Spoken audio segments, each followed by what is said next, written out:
आता एक मोठी बातमी द्या। राष्ट्रवादी शरद पवार पक्षाचे 2 उमेदवार हे जाहीर झाले आहेत। भिवंडीतून बाळ्यामामा म्हात्रेंना पुन्हा एकदा तर बाळ्यामामा म्हात्रे यांना आता उमेदवारी देण्यात आलेली आहे। राष्ट्रवादी शरद पवार पक्षाचे 2 उमेदवार हे जाहीर झालेले आहेत। खरं तर या मतदारसंघात भिवंडीतून बाळ्यामामा म्हात्रेंना उमेदवारी मिळणार अशी चर्चा होती आणि आता अखेर त्यावरती शिक्कामोर्तब झाले। राष्ट्रवादी शरद पवार पक्षाकडून उमेदवारी देण्यात आली। बीडमधून बजरंग सोनवणे यांना उमेदवारी देण्यात आलेली आहे।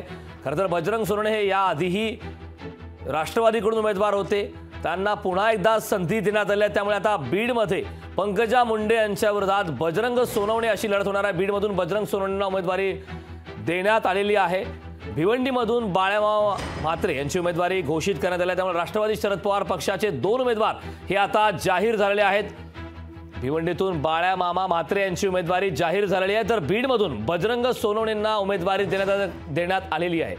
खरं तर याआधीही बजरंग सोनवणे हे राष्ट्रवादीचे बीडमधले उमेदवार होते। त्यांनी चांगली फाईट देखील मागच्या वेळेस देखील दिली होती, मात्र पुन्हा एकदा आता त्यांना उमेदवारी देण्यात आली आहे। राष्ट्रवादी शरद पवार पक्षाच्या वतीनं आता 2 उमेदवार हे जाहीर करण्यात आले आहेत, ज्यामध्ये बीड आणि भिवंडी या दोन्ही जागेवर आता त्यांचे उमेदवार घोषित करण्यात आले आहेत। भिवंडीमधून बाळ्यामामा म्हात्रे तर बीडमधून बजरंग सोनवणे यांना आता उमेदवारी देण्यात आली आहे। त्यामुळे आगामी काळात या मतदारसंघात कशा प्रकारची रंगतदार लढत पाहायला मिळते हे पाहणं महत्त्वाचं आहे। बीडमध्ये पंकजा मुंडे यांना यावेळेस संधी देण्यात आली। लोकसभेसाठी प्रीतम मुंडे यांच्याऐवजी पंकजा मुंडे यांना संधी दिलेली आहे। त्यामुळे आता पंकजा मुंडे यांच्या विरोधात बजरंग सोनवणे अशी बीडमधून लढत असणार आहे। खरं तर यावेळी बजरंग सोनवणे यांना उमेदवारी मिळणार नाही अशी चर्चा होती। त्या ठिकाणी नरेंद्र काळे यांच्या नावाची जोरदार चर्चा होती। कोणाला उमेदवारी देणार याबाबत प्रश्न निर्माण होता, मात्र आता अखेर राष्ट्रवादी शरद पवार पक्षाचे 2 उमेदवार जाहीर झालेत। त्यामध्ये आता बीडमधून पुन्हा एकदा बजरंग सोनवणे यांना उमेदवारी जाहीर करण्यात आली। याबाबतच्या ताजी अपडेट देण्यासाठी माझी सहकारी ज्योत्सना गंगणे आपल्यासोबत जोडलेली आहे। ज्योत्सना, अत्यंत महत्त्वाची अपडेट आहे। बीड आणि भिवंडी या दोन्ही मतदारसंघात राष्ट्रवादी शरद पक्षाकडून उमेदवारी देण्यात आली आहे। खरं तर बजरंग सोनवणे हे बीडमधून याआधी देखील उमेदवार होते। काय सांगशील या दोन्ही उमेदवारांच्या बद्दल सविस्तर? करण, अगदी बरोबर आहे। आपल्या सर्वांना माहिती की काल संध्याकाळी साधारण 6:30 वाजता जे आहे ते शरद पवार यांच्या सिल्वर ओक या निवासस्थानी शरद पवार यांच्या नेतृत्वामध्ये महाविकास आघाडीच्या नेत्यांची एक महत्त्वपूर्ण बैठक पार पडली होती।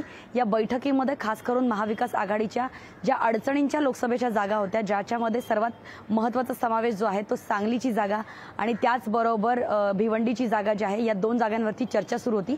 कारण बीडची जागा जर बघायला गेलं तर बीडची जागा ही शरद पवार यांच्याच राष्ट्रवादीच्या हिश्श्यामध्ये येणार होती। त्यामुळे बीडच्या जागेवरती फक्त उमेदवार कोण असावा यावरती राष्ट्रवादी शरद पवार चंद्रगटाचे जे नेते आहेत त्यांच्यामध्ये अंतर्गत चर्चा सुद्धा करण्यात आली होती आणि शरद पवारांनी कालच्या बैठकीमध्ये बीडमधून त्यांचे उमेदवार कोण असणार याबाबतचा त्यांचा निर्णय जो आहे तो महाविकास आघाडीच्या इतर 2 पक्ष म्हणजे काँग्रेस आणि ठाकरेंच्या शिवसेनेला सांगण्यात आला होता। त्यानंतर सर्वात महत्त्वाचं म्हणजे भिवंडीची जागा जी आहे त्यावरून एका बाजूला काँग्रेसची पण इच्छा होती की भिवंडीची जागा त्यांना सुटावी, कारण काँग्रेसने महाविकास आघाडीमध्ये मुंबईतल्या ज्या जागा आहेत त्या काही शिवसेनेसाठी सोडल्या होत्या। त्यामुळे भिवंडीची जागा काँग्रेसच्या हिश्श्यामध्ये यावी यासाठी काँग्रेसचे नेते आग्रही होते।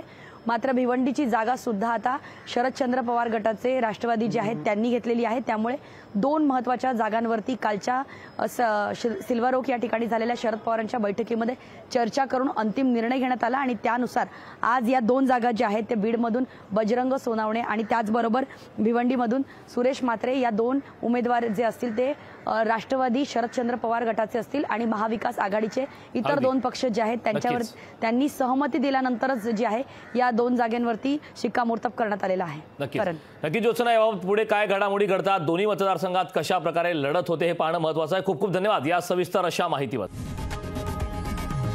लोकशाही मराठी ऐका, पहा, जागरूक रहा।